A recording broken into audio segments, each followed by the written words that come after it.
Good morning, good afternoon, and or good night, depending on when you're watching this video, or where you are in the world, or both. My name is Travis Stonefeld Bears, and today we're analyzing some more of the XLNC Heavy League. We have a couple of Glaive teams playing each other. I'm not sure what this organization is. Maybe it's like Glaive Esports and they have multiple teams. That would be really cool. I'm excited to see the amateur scene grow, and I hope to be a part of that. Just a quick note that my goal for these videos is to make them a bit quicker. I've been trying to pause less, analyze more while the game is going, and today we're going to follow that same suit and try and be a little quicker. So let's jump right into the draft. Start with the bans really quickly. We have top lane bans, basically Shen, Renekton, and Pantheon. Something that I'm noticing a lot in the amateur leagues, and I think it's a common thing in NA, is that top laners are not very good. I'm a top laner myself, so I'm in this category of not being very good before I get any flame.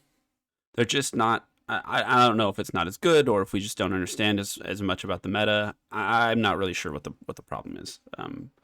But I have seen a lot of these games in the XLNC League and in the other league that I've looked at that have been sort of decided by top laners, and we usually get one top laner who's picking champions like Malphite and the other who's picking like Aurelia, and then they're just one is trying to carry, the other one's trying to turtle. So I don't know if this is the case here, but these are three specific top lane bans. We've seen another top lane ban over here in Camille. So maybe it comes down to what is your strategy. I'm not sure that if you think that the top laner is weak, I'm not sure that 3 bans is what you want to do. It's like, does red side want to first pick Camille, but blue side wants to first pick Camille, and so they're banning all these champions? I'm not sure what the strategy is here. It could just be that this player is weak, and so they're targeting their champion pool and removing those champions. I don't know. I don't think it's the best course of action. I don't think banning out the top laner is ever really the best course of action unless you think your top laner is going to smack them and 1v9 the game. Seraphine is a good ban. I think this champion is very strong, particularly in any league where you're not going to dive bottom lane over and over and over again, or you just don't have the same synergies. It does take a lot of synergy, like mid has to move at the right time, jungle has to be on the right side of the map, and the wave has to crash at the right time in order for a dive to work. So if you're not good at creating those conditions over and over again, I think that champions like Seraphine go a little bit up in priority, very strong, scale very well, do a lot of healing, and it's harder to punish if you're not going to be able to dive them. All right, let's remove this and we'll continue with the draft. So we'll just let it play out here. Graves first picked. I think Graves is bait unless you're building shield bow. But I think that that's more of a fill.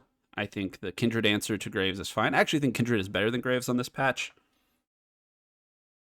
Kindred Kaisa for Graves seems like really, really, really, really good for the red side here. Blue side might just answer with their bot lane. Aphelios Thresh. If you're playing Aphelios, this should be Thresh. Don't let the enemy team ban it.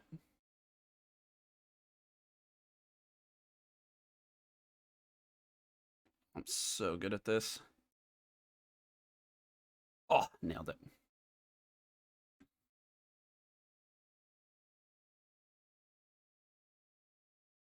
Did I spell Thresh? I guess super self-conscious when I... Oh, they picked Nico.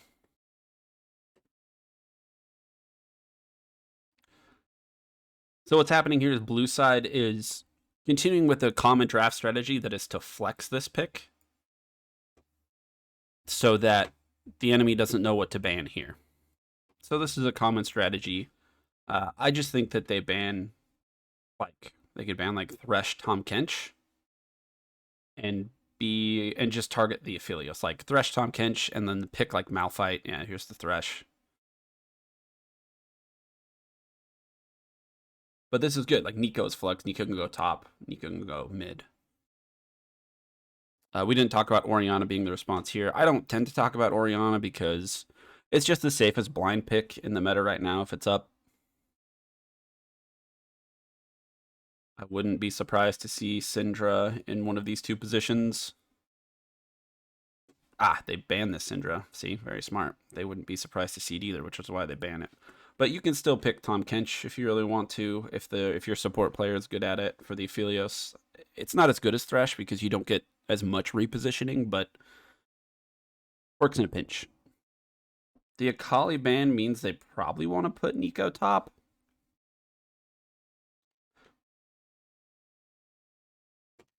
And all of these champions are very good into Nico, so I think their top laner... I wonder if they're playing with like a replacement top laner or something, and so they wanted to play Nico top. Or they worked very hard on a strategy for Nico top, and so they're making sure they can facilitate it by banning Shen, Pantheon, Renekton, and then eventually Akali, because I think Akali is good into Nico as well. But I guess... Okay, Braum, Kaisa... Let's see, what would I want this to be?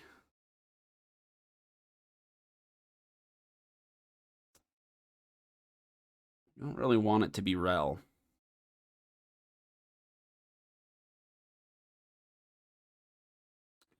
I don't like this pick. I will tell you why. What's going to happen at some point in the game, maybe, if Rel isn't careful. Rel Galio, huh? Okay. This is a decent comp. So the problem with picking Aphelios, a lot of people think, is that he's so immobile that you can just jump on him. I like to pick like Malphite into Aphelios, and I just kill him in every fight, regardless of how far behind I am. I don't know that you want to pick Malphite in this matchup, but maybe you do. Sion, similar idea. But I think what's going to happen at some point is Rel is going to go in, and her ability after she uses it slows her down. And what should happen is that after Rel jumps in, these two characters and probably this character should just like walk around the Rel. Like, this is Rel. Just walk around the Rel and kill the Aphelios. And she's just going to be so slow. She'll be like, I'm coming, I'm going to save you. I'm on my way. All right, I'm having too much fun with the pen today. But I do think that's a distinct possibility, and you have to be very careful for it. I think Rel has better synergies with like these champions. Right, so like Nico goes in and uses ultimate, and then Rel puts her binding thingy on the Nico, and then stuns them immediately after. So they're just like perma-CC'd. I think that's pretty good. The similar thing with the Galio, right? Like you put it on the Galio, he ults in Galio R, and then you create this like long line of tether between the two champions that you can stun people through. I think that's a very good idea as well. That wraps it up for the draft. I prefer this team. I think they just got better picks. But we'll see how the game plays out. See you in the early game. All right, welcome to the early game. We're a minute in. Looks like a fan and some defensive wards. Nico pretending to be Graves.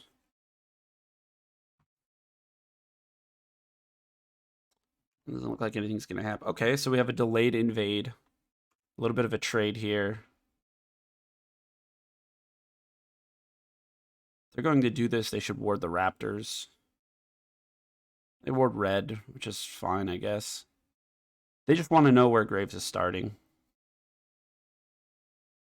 In a different video, I talked about how Graves is one of the junglers that can start by himself, and so sometimes it can be hard to figure out where he's starting.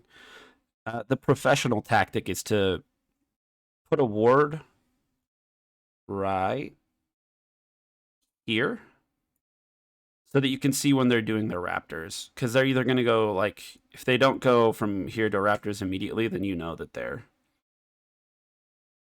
starting on the other side of the map.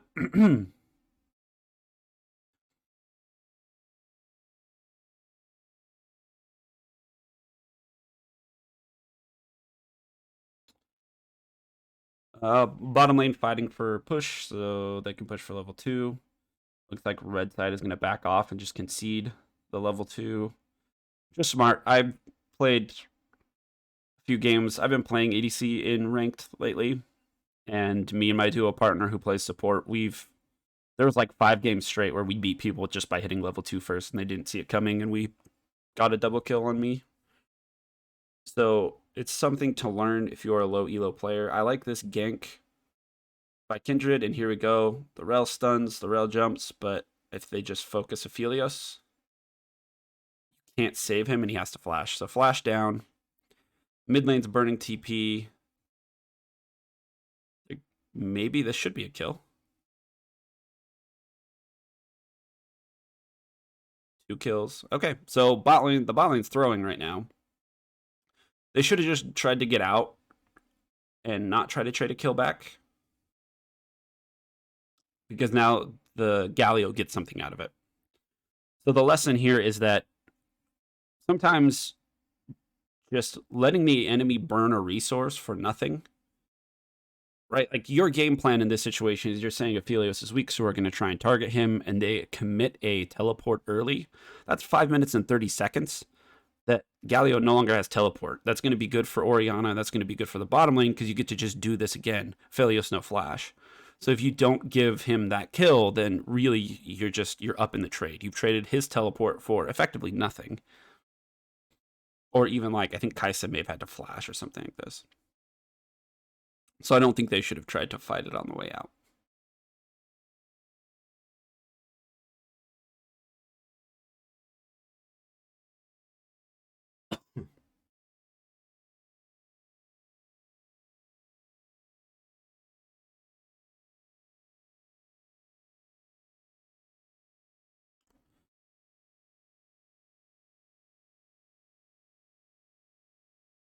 Okay. The Galio is just coming back here because, again, he knows that... Yeah, Kai'Sa didn't have to flash, but now Kai'Sa has flashed. He knows that this lane is bad for Rel and Aphelios, and so he has to be down here at all times to help them. We could go back and look at what the Orianna did. You should try and keep the shove in the mid lane to make sure that the Galio can't roam. But because right now Galio's even, but he's come bottom lane twice. Now Graves is here, and they're just harassing this lane and saying, nope, we're not going to let you take advantage of the 2v2.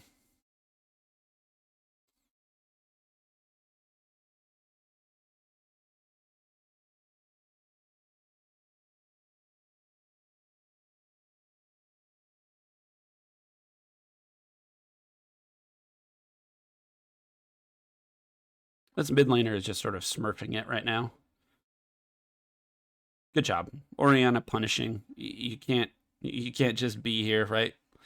Graves needed to stay to help the Galio get out. And I think the Galio just took the path into the mid lane that was aggressive, right? He went this way instead of back this way. Which means that, yeah, Orianna gets to kill him. Here we go again. We're just not letting... And this is really, really good by the blue team to recognize that we're just going to lose. Like I said, I preferred the red side because they can just walk at the bottom lane. Well, it turns out if you know your weaknesses and you can create a plan so the enemy can't exploit it, it turns out you can be up 4-1 at 6 minutes into a game of League of Legends.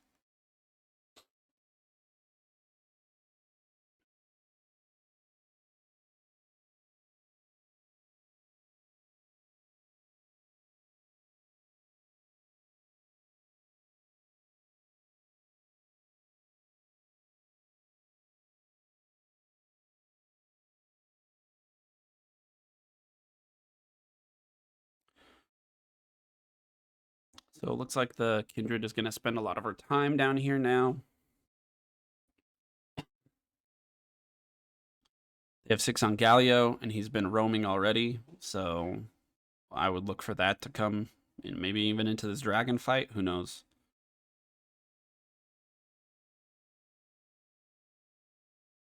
No, they're not going to try and take the dragon.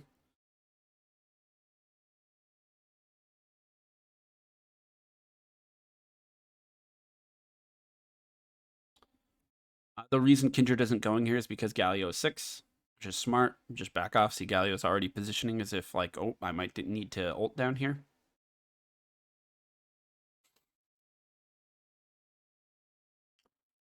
Galio has mid lane prio, bottom lane shove their wave in, and so they get to take the dragon. The blue side, that is, gets to take the dragon.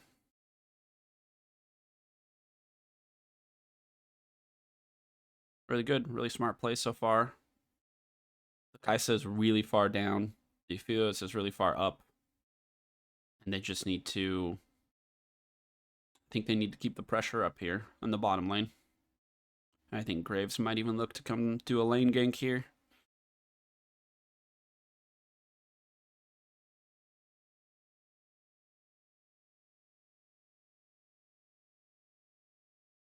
He's just shadowing. See, Graves is constantly shadowing. Galio's constantly shadowing the bot lane, making sure that he has push. He's finally dropped a couple of waves to Orianna, so the Orianna's starting to sort of punish the Galio for roaming, right? Up by 10 CS. Which could have been worth it, even more worth it, if the bottom lane wasn't giving up these kills. And this is a reason that you see... This type of gameplay is the reason that you see professional players being so respectful, even in this 2v2, where they think they can win.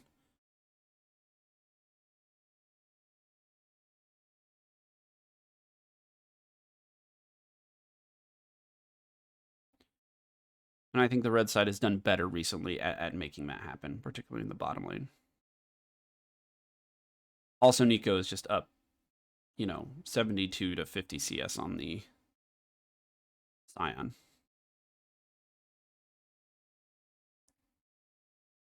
Good. Push them back. Well, it's 9:29 of the game. And okay, Kindred got the Herald. Cool. So red side's doing exactly what they need to do. If the blue team is going to go all in on protecting this Aphelios and making sure that he can survive the laning phase, basically. I don't think this kills. Oh, it does, because this person knows how to play Aphelios. I would not have seen that combo. So what happened there, if you're wondering, is he shot Q with the gun he has out now, the blue gun, the sniper, which means that your next auto attack has extended range. You swap guns, and instead of using an auto attack, you use the ability and send the chakrams. So that was really cool. And Kaisa is going to fall a little bit further behind.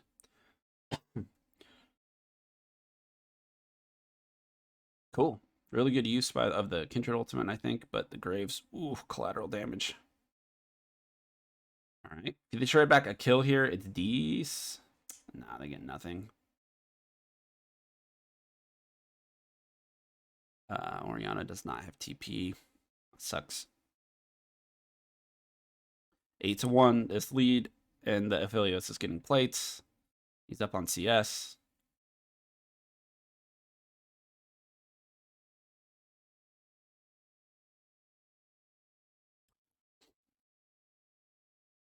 So something that the red side could have done here to stem the bleeding is at 8 minutes they could have sent the bottom. They could have lane swapped effectively and put the bottom lane in the top side, take the Rift Herald, and then just drop the Rift Herald top to funnel a bit more gold onto the Kaisa.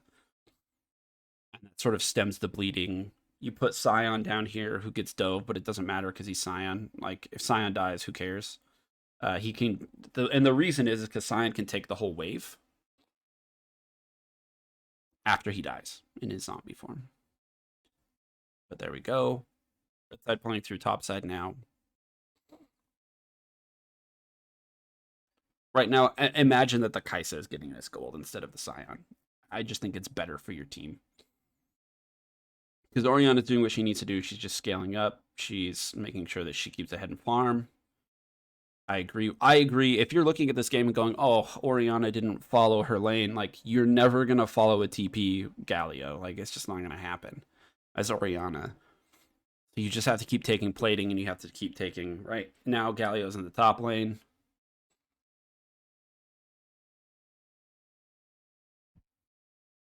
The only thing you could flame your Orianna for here is effectively not calling Mia. Like, that's the only thing you can flame her for. I like moving the Kaisen Braum out of the lane. Big fan.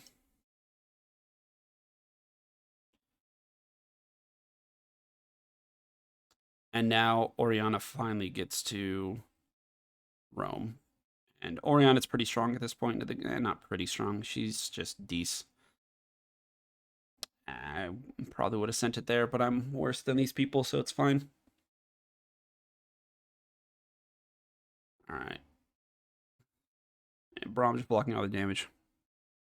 This Aphelios is fucking balls to the walls. This is the most aggressive Aphelios I've ever seen. He's like, look, I have 3 kills and like 4 plating. My Rel can just walk to the Drake pit and you can't do anything about it. And this is why.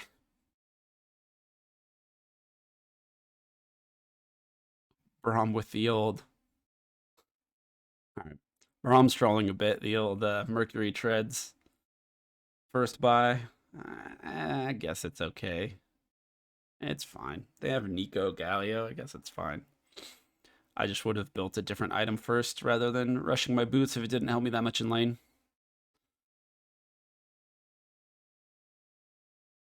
Okay, first turret goes down. Aphelios is giga fed.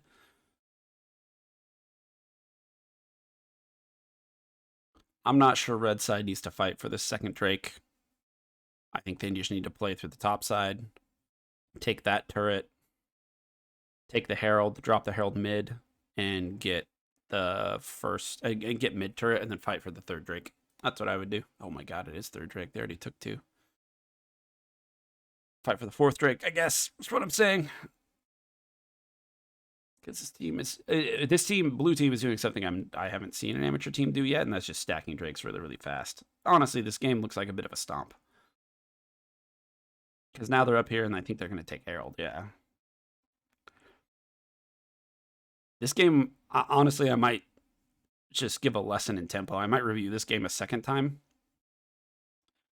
and just give a lesson in tempo, because I think that's what this is. I think that's what blue side has done, is use their tempo to take every objective, get every kill, and there was nothing that the red team could do about it.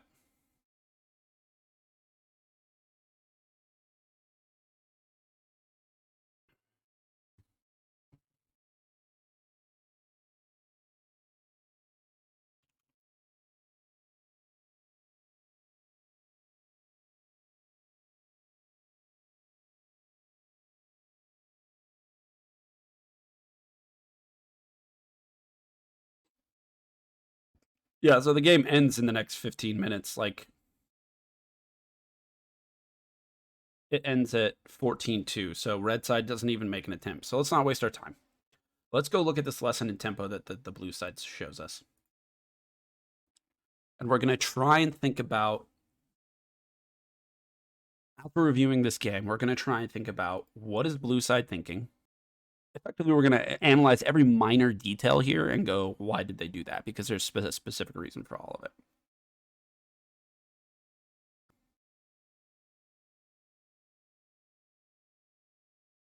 So already, you'll know. They know that what their game plan is, and we can figure that out because there's a ward here. So they don't want the duo lane to cheese them in this tri-brush. That's one way they get behind in this game. And remember that the first thing that this team is doing is they're going, we're not going to let our bottom lane get behind. So let's see how that plays out.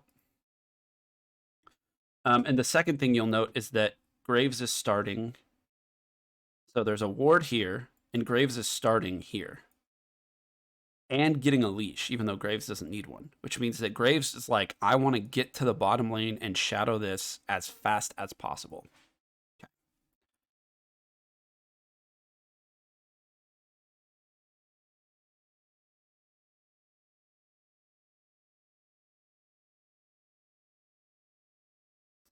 Red side knows, okay, Graves is pathing this way.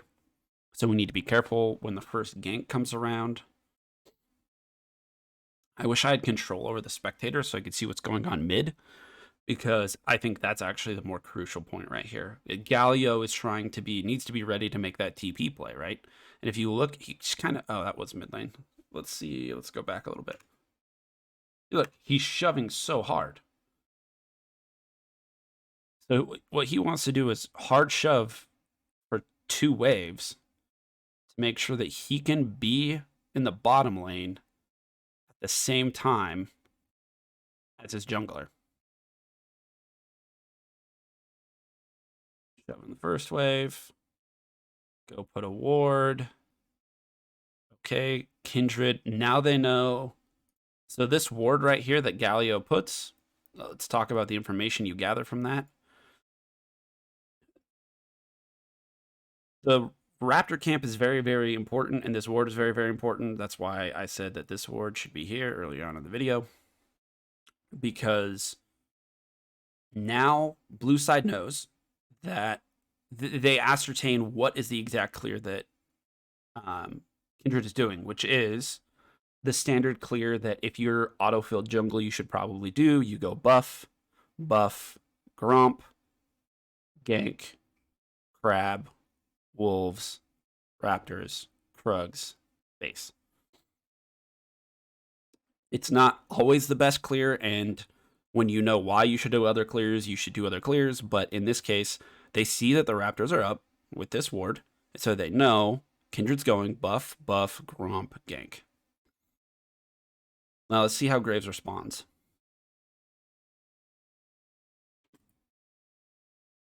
Because Graves has done buff, gromp, wolves, and still has his entire bottom side up. So he has 2 options. Beeline it to the bottom lane because he knows Kindred's about to be there. Or you can continue doing camps. He's just going to do a full clear.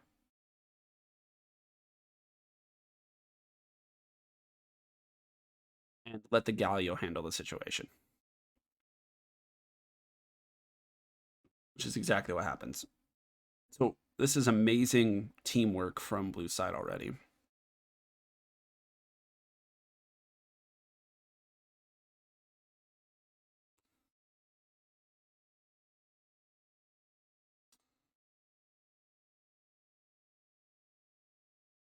Now Graves gets Scuttle for free.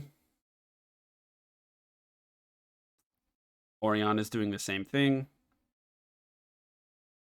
Because red side didn't see Graves. So she's like, where is he? Is his camp up or not? Graves sees that the Kindred mark spawns on the Scuttle Crab top side, and it's just like, I'm going to go take that as well. Or he's going to try and steal it away because they have Oriana support. Well, that's...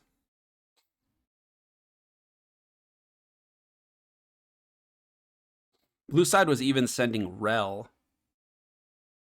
to support this. So right now, blue side, they have an advantage in tempo because they got a kill on Kindred. And they have tracked Kindred so well. The ward on the Wraith camp let them know that she was going, buff, gromp, gank.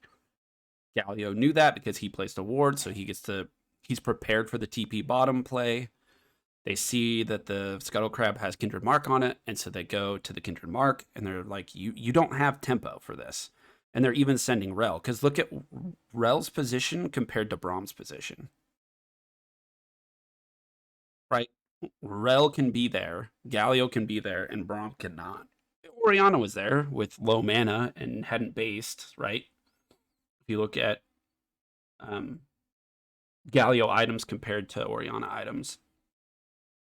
So that's the first thing they win because of this tempo advantage is, in fact, this Scuttle Crab.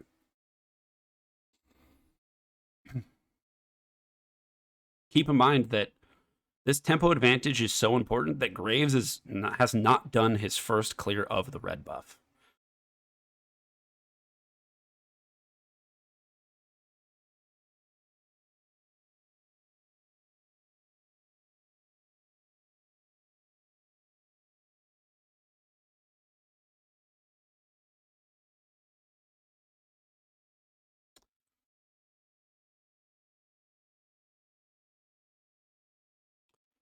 Galio shoves in another wave.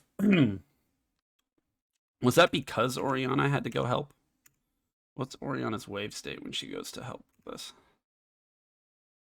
Yeah, so Oriana, That's the other thing is that tempo gives you. Orianna wasn't able to crash this wave.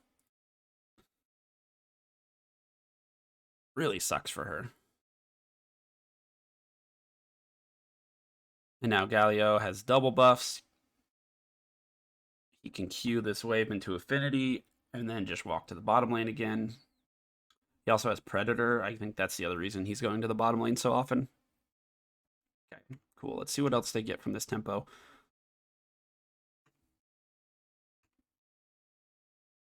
What is Kindred even doing?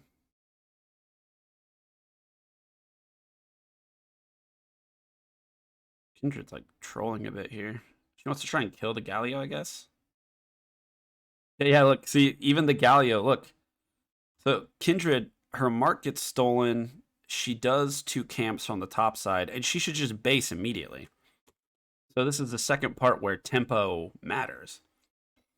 Is there's nothing left for you to do on the top side of the map. So first of all, this is something that I've started, a lesson that I've learned recently, where it's like, I know as a top laner, the Nico, for instance, I know that this entire, quadrant of the map has been cleared out for Kindred.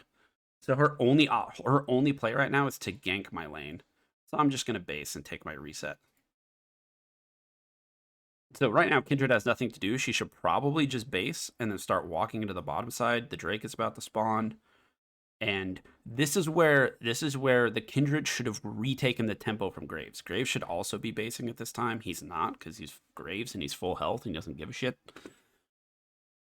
But this is where you could reclaim that tempo. You go back, you come down here, and you're in this mix. But she's just kind of wandering around doing nothing, which sounds like Flame. And I don't mean it that way.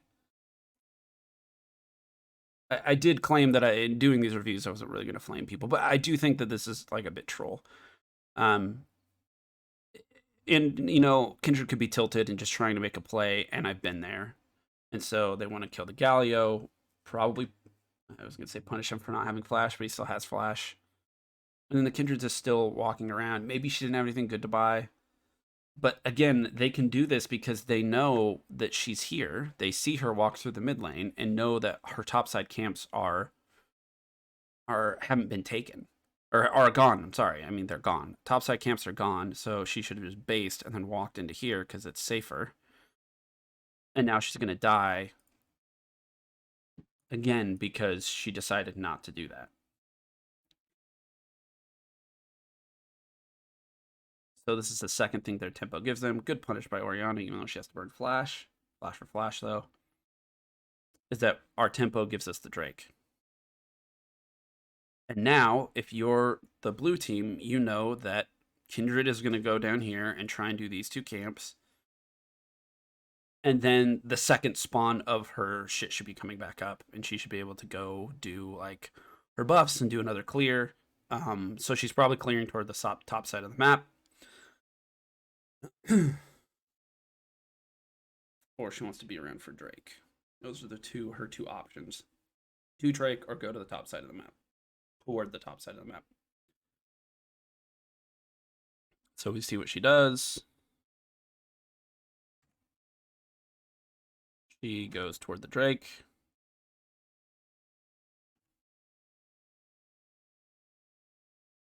She is level 5. Now, doing the Drake there is the second way that you reclaim tempo in this game. So blue side knew that they couldn't do the Drake earlier, way back here. So right here, let's see where it is, before Grave bases. They make a play on the bottom side, they kill Braum. And I know my jungler right now, Brewer, if you're watching this, would go, let's do Drake. The reason we don't want to do Drake, the reason blue side doesn't want to do Drake right now is because it's not good tempo. Kindred just based with 2 longswords and Graves hasn't based yet.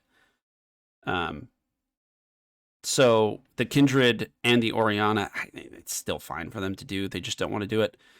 He wants to keep his tempo lead. If you go do Drake right now, you kind of give up this tempo lead, right? And so he's going to do more camps to keep this tempo lead. And red side, this is their chance to reclaim the tempo by just doing the Drake.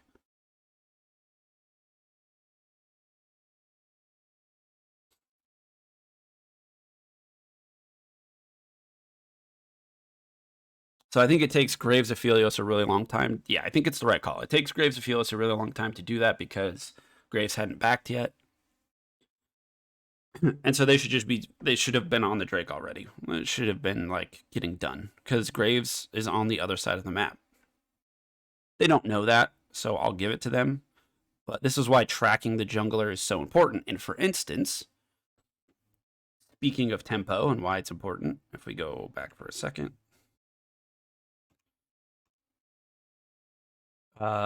If you are a top side player, this ward should be over that wall and not in that bush. It might be pink, and so you don't want to put it there, but what you need is vision of these two camps so you know the Graves is there. Now, if this ward were here, we would know Graves' position, and we could start the Drake. This is something I'm guilty of, and I've been trying to get better at.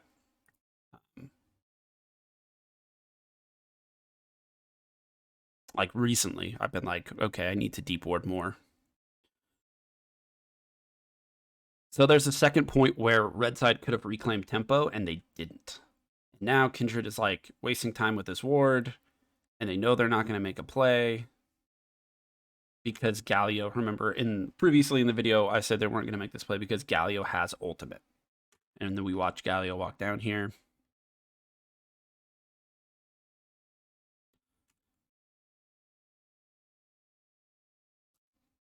I think you should try to make this play. Again, they don't know where the Graves is, and that's probably why they're not doing it. Maybe you make it with the Scion TP. Try something. Because now you've had 2 opportunities to retake tempo that you just haven't. And like Kindred has done nothing for the past 7 or not 7 minutes, for the past like 2 minutes. Not of her own volition. She's trying to get shit done. It's just the team isn't supporting her in getting those things done, right? Top lane isn't warding properly. Middle lane hasn't really had like good pressure. It hasn't been shoving the wave that much.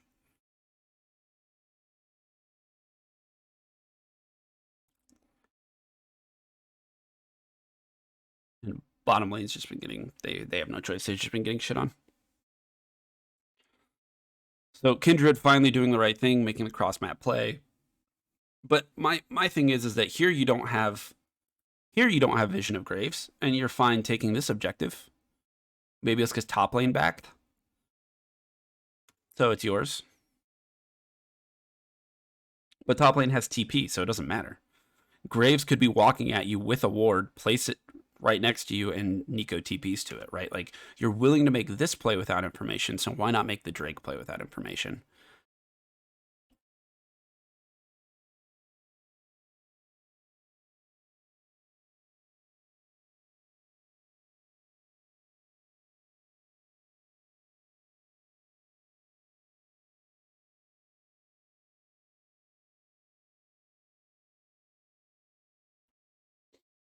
Okay. So we'll stop there, and we'll have a little bit of a conversation about tempo, because that's the theme here. That's the lesson, and we're talking a lot about it, and it's kind of vague. And I think tempo is very vague.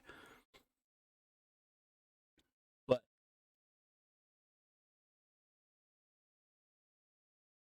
let's define it in more precise terms. Something that we talk a lot about in like board games and other like MMOs and stuff is action economy. So in board games, it's like you have 2 actions per turn. And so if you take 2 move actions across the entire board, it's kind of a waste of a turn if there's something closer to you that you can do. And when we go back and look at where we said the tempo got behind very early on in this game,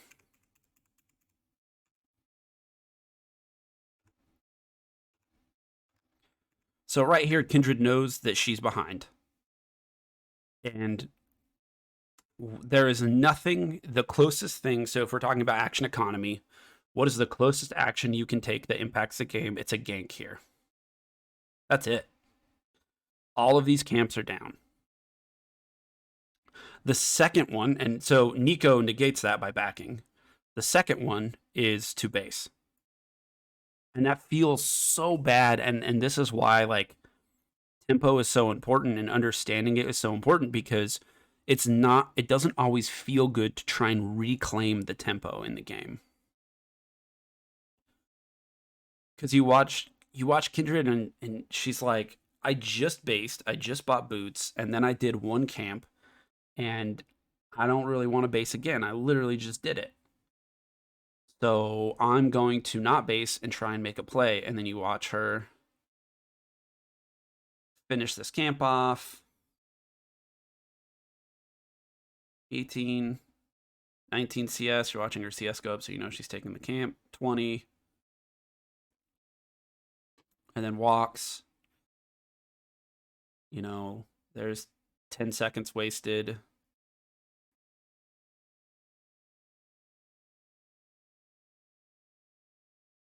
There's 20 seconds wasted.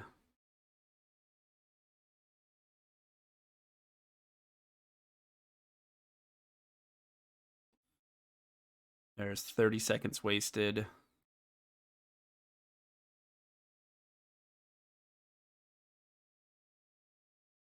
There's 40 seconds wasted.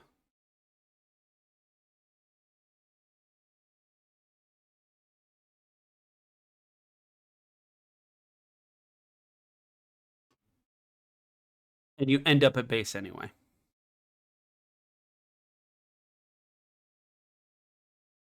You end up at base anyway. So yeah, basing from your Krug camp didn't feel good, and it kind of sucks. But playing this game from behind doesn't feel good.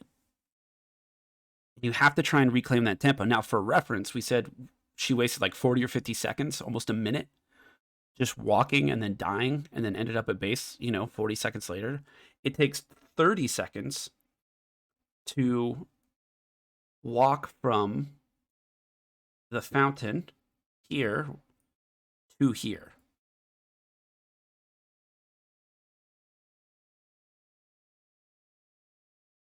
So instead of wasting this 40 seconds going here and then dying, you would have based and been like, man, this fucking sucks. And then you would have immediately walked down here. They would have finished that. You wouldn't have been there for the fight. I admit you wouldn't have been there for the fight. The Kindred would not have been there for the fight. But after the fight, these people all want to base anyway. Graves hasn't bought yet. You can push tab and see that. Right? Felios or Rel has bought boots. I'm imagining they want to base as well. And so this Drake, walking down here for this Drake, admitting defeat up here and walking down here for the Drake is your play back into this game. And then you would be doing this Drake right now. It takes you, I don't know how long to do the Drake.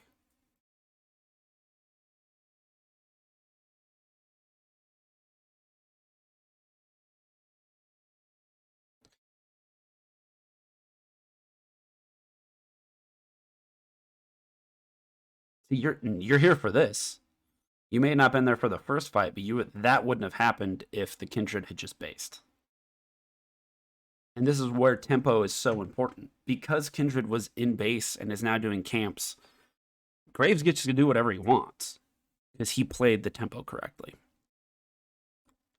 I think tempo deserves a better discussion, and if you have any questions about it, put them in the comments below, and I'll either make another video addressing it and keep finding themes like this where tempo is important, because it is this vague subject where there's no flow chart for how tempo works. It is a action reaction type of a thing, and this is just a really good example of Graves knowing I have tempo, I can make this play, and Kindred falling into that position where it just feels bad. I'm behind, I don't have any camps, and not being able to make the right decision, just base and go for the Drake. So if you have any questions on it, leave a comment below. I will trying my best to get to them. I'm not perfect. I don't understand tempo perfectly. It's something that I'm trying to learn. And so we can have a conversation about it and see where we end up. So thank you for watching. Another one of my reviews of the XLNC League. I will get to more reviews and hopefully we can have some closer games. Usually if a game is a stomp, I don't really review it. I just kind of stop and delete the video that I've started creating. So, but I think this one is a good lesson, and the entire point of this channel is to learn together. I'm not the best at League of Legends, but I do try to get better, and I'm just hoping to start that conversation and bring you all along with me. With that, good afternoon, good morning, or good night, depending on where you are and when you're watching this video. I hope you have a wonderful day.